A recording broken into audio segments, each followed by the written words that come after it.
రాజ్ తరుణ్ గారి case, Johnny master గారి case, Harsha Sai గారి కేసు. మ్యారిటల్ సిస్టమ్ దగ్గరకు వచ్చేసరికి వాళ్ళ నిజస్వరూపాలు ఒకరికొకరు తెలియటం. రాజ్ తరుణ్ గారి కేసులో ఒకవేళ అరెస్ట్ అయినా కెరియర్ కోసం ఏమైనా చేయడానికి సిద్ధపడిందా లేదా మాస్టర్ ట్రాప్ చేశారా అని.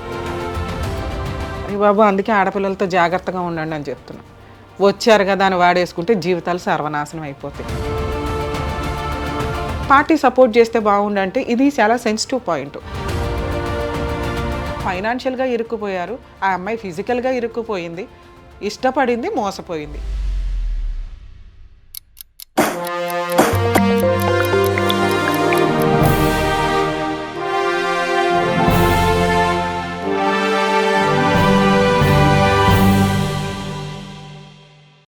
న్యాయవేదికకు స్వాగతం.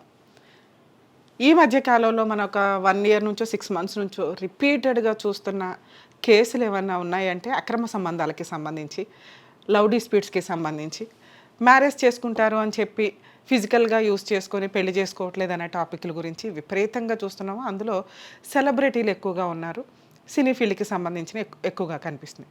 ఇక్కడ 3 cases కలిపి నేను ఒకేసారి మాట్లాడాలనుకుంటున్నాను. ఎందుకంటే ఆ టాపిక్స్ నేను ఎప్పుడు మాట్లాడలేదు. ఎందుకంటే వాళ్ళ పర్సనల్ విషయాలు. వాళ్ళు సోషల్ మీడియాలోకి వచ్చి, వాళ్ళు టీవీ ఛానల్స్లోకి వచ్చి ఒక స్పాయిల్ చేస్తున్న సందర్భంలో ఒక ఒపీనియన్ ఎక్స్ప్రెస్ చేసే రైట్స్ నాకు కూడా ఉంటాయి. కాబట్టి నేను జనాలకి కొంత నిజం తెలియాలి, లీగాలిటీ ఎలా ఉంటుంది ఇలాంటి కేసుల్లో అనే ఇష్యూ మీద నేను ఇప్పుడు మాట్లాడుతున్నాను. ముఖ్యంగా 3 cases ఒకేసారి మాట్లాడుతున్నానండి. 1 రాజ్ తరుణ్ గారి కేసు, 2 జానీ మాస్టర్ గారి కేసు, 3 హర్ష సాయి గారి కేసు. ఏంటి ఇవి నిజంగా ప్రొసీడింగ్స్ ఎలా నడుస్తాయి ఏంటి అంటే, ఇందులో మనం పర్ఫెక్ట్గా చెప్పగలిగే మాట ఏంటంటే, ఒకప్పుడు 498 కేసెస్ ఎంత స్ట్రాంగో వాటి మిస్యూజెస్ ఎక్కువ అవ్వడం వల్ల ప్రొసీడింగ్స్లో 498 కేసులు స్టేషన్ బెయిల్ రావడం కానీ కాస్త ఈజీ ప్రాసెస్ అయిపోయింది. ఇదే డైలాగు రేపటి రోజున ఈ 376కి సంబంధించి వస్తాయా అనే క్వశ్చన్ మార్క్ కూడా మనకు ఎక్కువగా కనిపిస్తుంది. ఈచ్ కేసు డిఫరెంట్ అండి. ఈచ్ కేసులోనూ ఏ వ్యక్తి ఎలాంటి వాళ్ళు ఎలా లీగల్గా సేఫ్ సైడ్లో ఉండడానికి అవకాశాలు ఉన్నాయి, ఎవరికి పనిష్మెంట్లు పడతాయనే పాయింట్ మాత్రమే నేను ఇక్కడ మాట్లాడుతున్నాను. ఫస్ట్ రాజ్ తరుణ్ గారి కేసు. ఇక్కడ నాకు అనిపించింది ఏంటి అంటే, లవ్లో పర్ఫెక్ట్ వ్యక్తిని చూస్ చేసుకోకపోవడం. ఆయన ఇచ్చిన స్టేట్మెంట్లో ఆ అమ్మాయి అంటే నాకు ఇష్టం అండి, మేమిద్దరం లవ్ చేసుకున్నాం. ఆవిడ ఇస్తున్న స్టేట్మెంటు తను కూడా ఫైనాన్షియల్ సపోర్ట్ కానీ ఇవి కానీ వీళ్ళిద్దరూ ఒక కొంతకాలం సహజీవనం చేయడం. సో ఇది ఫారెన్ కల్చర్ని తెచ్చుకొని హ్యాపీగా వాళ్ళ దీనికోసం ఎంజాయ్ చేసుకుంటూ వెళ్ళిపోయి, మ్యారిటల్ సిస్టమ్ దగ్గరకు వచ్చేసరికి వాళ్ళ నిజస్వరూపాలు ఒకరికొకరు తెలియడం. ఆ నిజస్వరూపాల్లో నేను చేసుకోనని ఆయన, నీలాంటి దాన్ని చేసుకోనని ఇట్లా నన్ను ఫైనాన్షియల్గాను ఫిజికల్గాను వాడేసుకున్నారని ఆవిడ ఇలా బయటకు వచ్చి రచ్చ చేసిన సందర్భం మనం ఎక్కువగా చూస్తున్నాం. దీనికి సంబంధించి ఎవరి వర్షన్లో వాళ్ళ వ్యక్తులు వచ్చి వాళ్ళు రిప్రజెంటేషన్ చేసుకుంటూ వచ్చారు. చాలా రోజులు న్యూస్ ఛానల్స్లో కానీ సోషల్ మీడియాలో కానీ కొంత డిస్ప్యూటెడ్గానే నడిచిన సందర్భం. ఇక్కడ రియల్ లవ్ కనిపించింది కానీ క్యారెక్టర్స్ కనిపించలేదు. లవ్ చేసిన వ్యక్తుల మధ్య బాండింగ్ కనిపించలేదు.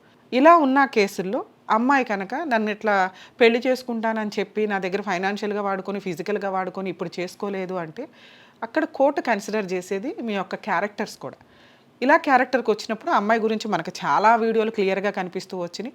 సో కేసులు అయితే ఫైల్ చేస్తారు. ఇప్పుడు ఒక అమ్మాయి వెళ్ళి కంప్లైంట్ ఇస్తే ఖచ్చితంగా వైఫ్ క్యారెక్టర్లో వెళ్ళి కంప్లైంట్ ఇస్తే కేసులు తీసుకోమని ఎలా ఉంటుందో, అలాగే ఈ 376కి సంబంధించి కూడా కంప్లైంట్ ఇచ్చినప్పుడు ఖచ్చితంగా ఎంక్వైరీ చేసి ఎఫ్ఐఆర్లు చేయాల్సిన బాధ్యత పోలీసులకు ఉంటుంది, చేస్తారు. అంతే. ఈ 3 కేసుల్లోనే ఎఫ్ఐఆర్లు అవుతాయి 100%. ఛార్జ్షీట్లు ఏ రేంజ్లో ఉంటే కేసు ఏ రేంజ్లో ఉంటుంది అనేది మాట్లాడుతుంది. సో ఖచ్చితంగా కేసులు రిజిస్టర్ అయినప్పుడు రాజ్ తరుణ్ గారి కేసులో ఒకవేళ అరెస్ట్ అయినా మేబీ ఇప్పటిదాకా ప్రొసీడింగ్స్ ఏమి కనిపించలేదు, యాంటిసిపేటరీ బెయిల్స్ వస్తాయి. వీళ్ళ క్యారెక్టర్స్ ప్రాపర్గా లేవు కాబట్టి అమ్మాయి ప్రూవ్ చేసుకోవడం చాలా కష్టం.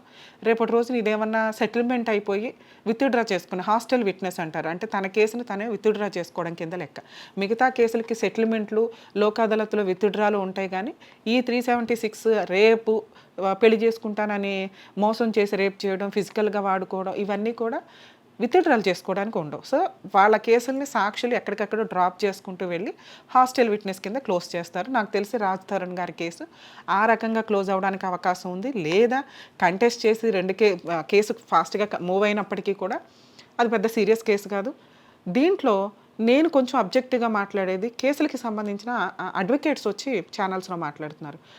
కేసు గురించి ఎక్స్‌ప్రెస్ చేసుకోవచ్చు. మరి దాని గురించి లా ఏం చెప్తదనేది చూడాలి. ఎందుకంటే ఇవి ఎక్సీడ్ అయిపోయినప్పుడు ఎక్కడో అక్కడ రూల్స్ మాట్లాడాల్సిన సందర్భాలు వస్తూ ఉంటాయి.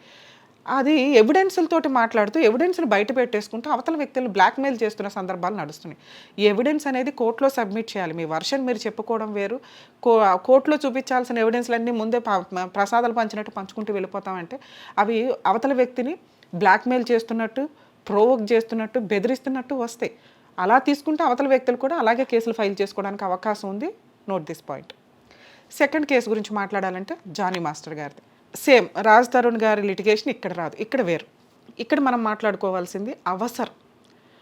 కెరియర్ కోసం ఒక అమ్మాయి మైనర్ స్టేజ్లో ఉండగా తన ఏదన్నా చేసే కెరియర్లో సెటిల్ అవ్వాలనే ఒక థాట్స్ ఉంటాయి.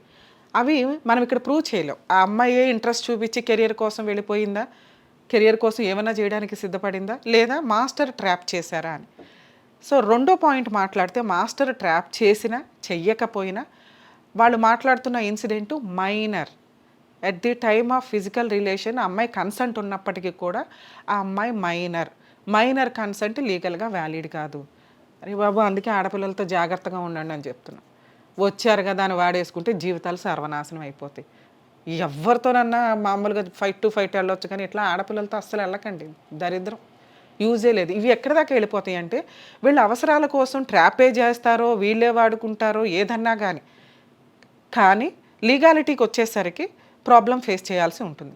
ఇన్ కేసు ఆ అమ్మాయి మైనర్ కాకుండా తర్వాత ఎంత చెప్పినా కూడా జానీ మాస్టర్కి సపోర్ట్గా మాట్లాడుతున్న వాళ్ళు 100% కరెక్ట్ అవుతారు. ఎందుకు అంటే అవకాశం కోసం, అవసరాల కోసం వాళ్ళు ట్రాప్ చేసుకొని ఒకళ్ళొకళ్ళు ఒకరికొకళ్ళు బెనిఫిట్స్ ఎక్స్చేంజ్ చేసుకొని కెరియర్లో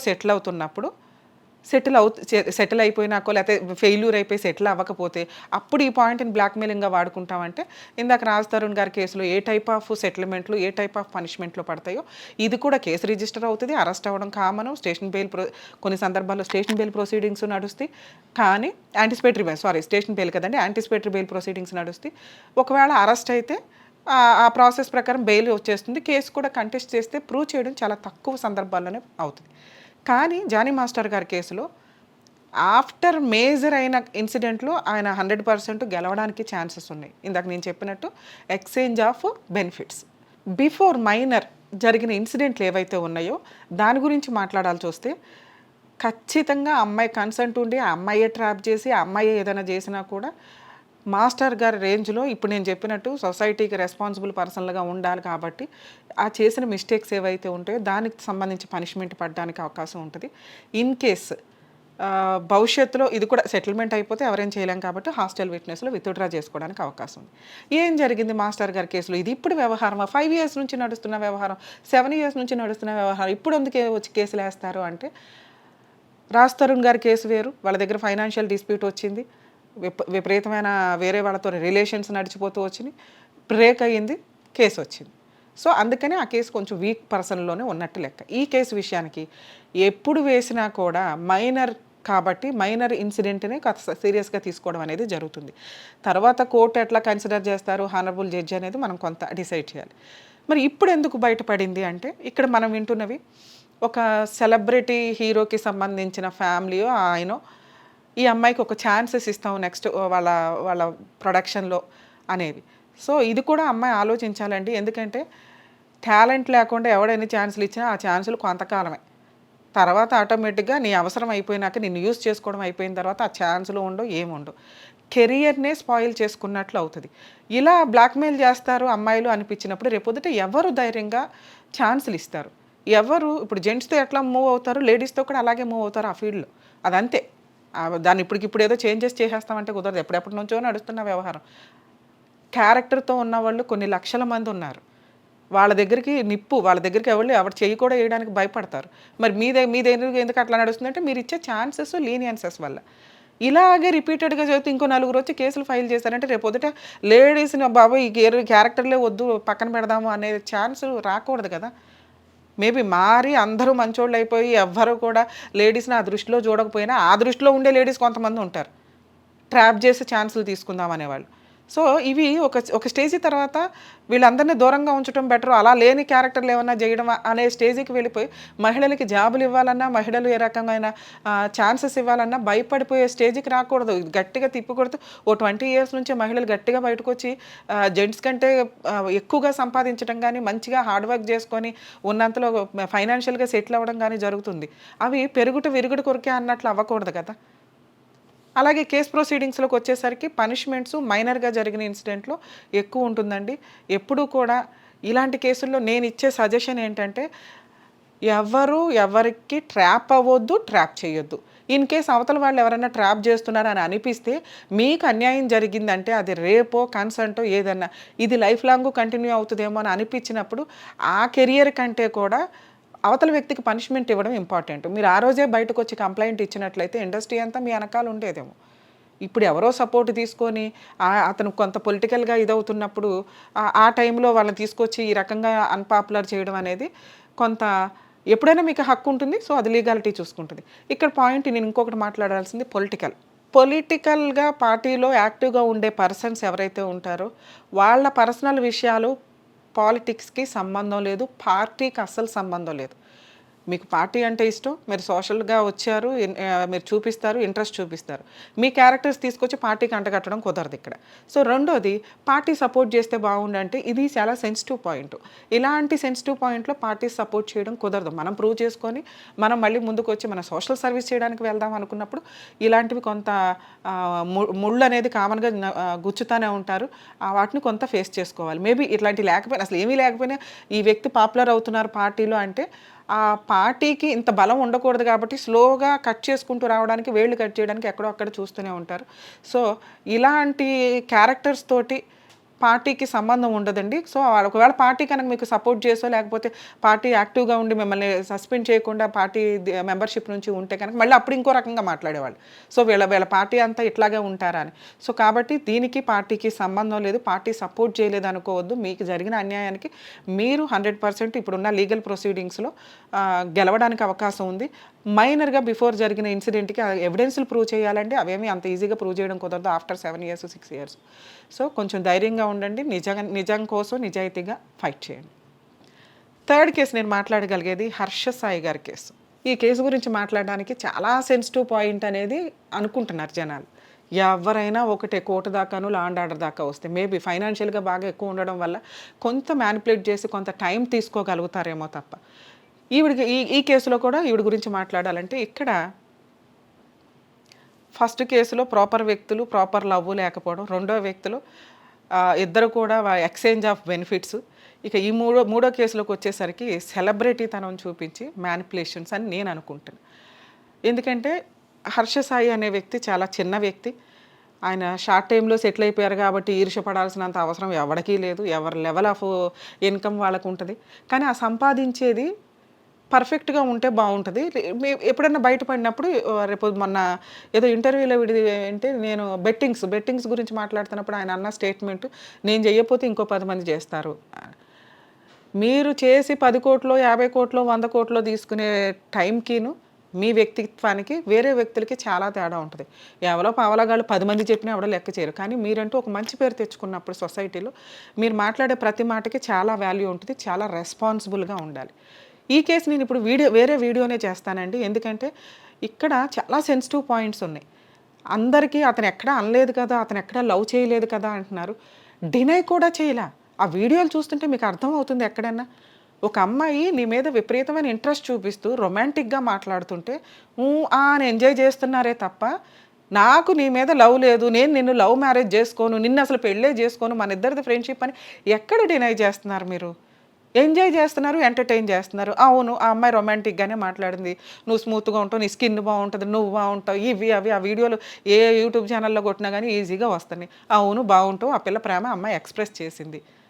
చేసినప్పుడు ఒక సోషల్ రెస్పాన్సిబిలిటీ ఉన్న పర్సన్ కింద పొగిడించుకోవడం కాకుండా, అరే బాబు నేను 10 మందికి సమాధానం చెప్పాలి రేపొద్దుట, ఆల్రెడీ బెట్టింగ్ యాప్ల దుకాణం ఒకటి నడుస్తుంది, నేను ఎన్ని ఛానల్స్కి వెళ్ళి చెప్పుకున్నాకనో అది వర్కౌట్ అవ్వదు, ఎందుకంటే నేను చెయ్యపోతే 10 మంది చేస్తారు అనే మాట నేను ఇంకో పదం వాడచ్చు. వాళ్ళందరూ చేస్తారు కాబట్టి నేను చేస్తానంటే కుదరదు. నువ్వు సోషల్ రెస్పాన్సిబిలిటీ ఉన్న పర్సన్వి చెయ్యను అంటే చేయకూడదు అంతే.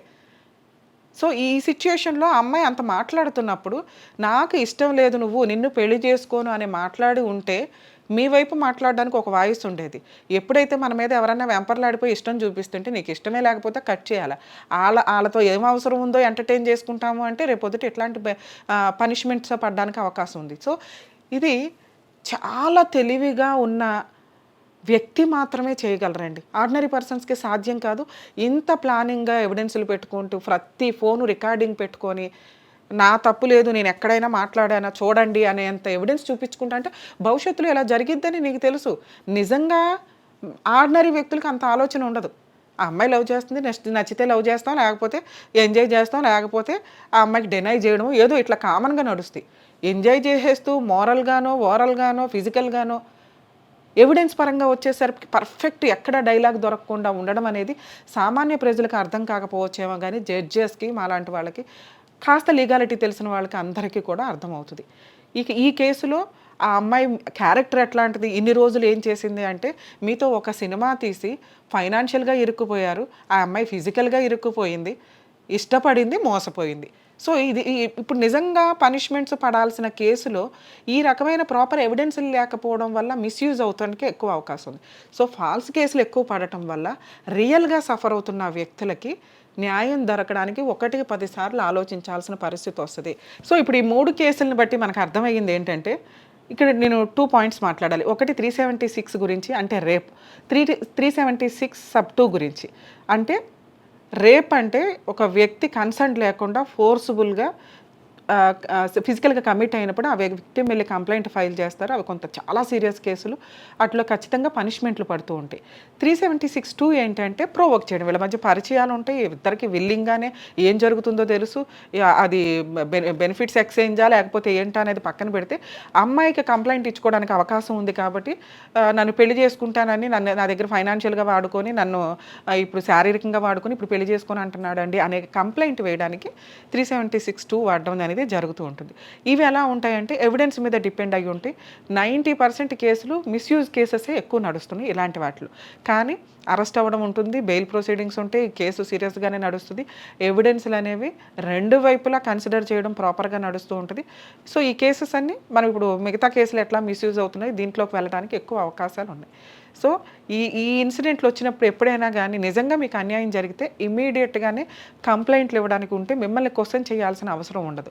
నిజంగా మీరు విల్లింగ్‌గా వెళ్ళారా, ఫోర్స్‌బుల్‌గా జరిగిందా అనే పాయింట్లు చాలా ఇంపార్టెంట్ అండి. ఫిజికల్ రిలేషన్ ఇంట్రెస్ట్ లేని టైంలో జరిగి ఉంటే కనుక. ఇవన్నీ దృష్టిలో పెట్టుకొని కనీసం ఈ కేసులన్నా ఈ సెక్షన్ అన్నా కాస్త స్ట్రాంగ్‌గా ఉండాలంటే ఫాల్స్ కేసులు ఎవరు ఫైల్ చేయకుండా ఉండండి. మీకు అన్యాయం జరిగినప్పుడు ఇమ్మీడియట్ రియాక్షన్ ఉంటే బాగుంటుందనేది నా ఉద్దేశం.